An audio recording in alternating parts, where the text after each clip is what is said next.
when you're extending or renovating, make as many decisions as possible up front. Of course, you can change your mind later on, but you can guarantee it's always going to cause delays, cost you extra money. The first rule when extending a property is not to try and turn a cottage into a castle. Extensions that are out of scale or out of proportion can destroy all the things you fell in love with in the first place, and they can also devalue the price of the home.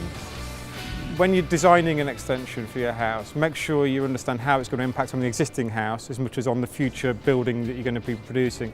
So look at the flow and look at the light in the existing structure you're adding onto. Don't be scared about using different construction methods. It's entirely possible to put a timber frame extension onto a cavity brick house. Everything you need to do it is in the builder's merchants, and if it's done properly, it's as good as any other build system.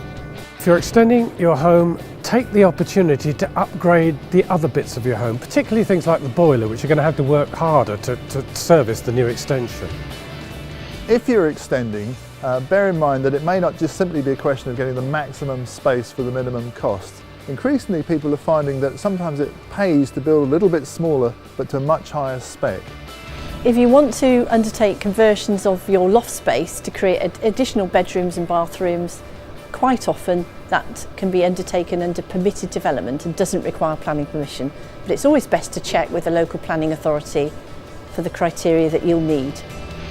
Adding an extension can have a major impact on the light and ventilation reaching the rest of the house, so you may need to think about adding roof lights, sun tubes, or even mechanical ventilation. When it comes to adding space to your house, think about them in the most cost-effective order, starting by remodeling the space you've got, followed by conversions of attics, lofts or garages, and then extending out the back, the side or potentially the front. If all of those options are exhausted, you could extend downwards and add a basement. The final option is to build more space in your garden. Think very carefully how you're going to use an extension before you actually build it. It's so easy to add that extra bit to the house and then not use the bit you're extending off. So make sure you've thought very carefully about how people are going to circulate within the house and use each space.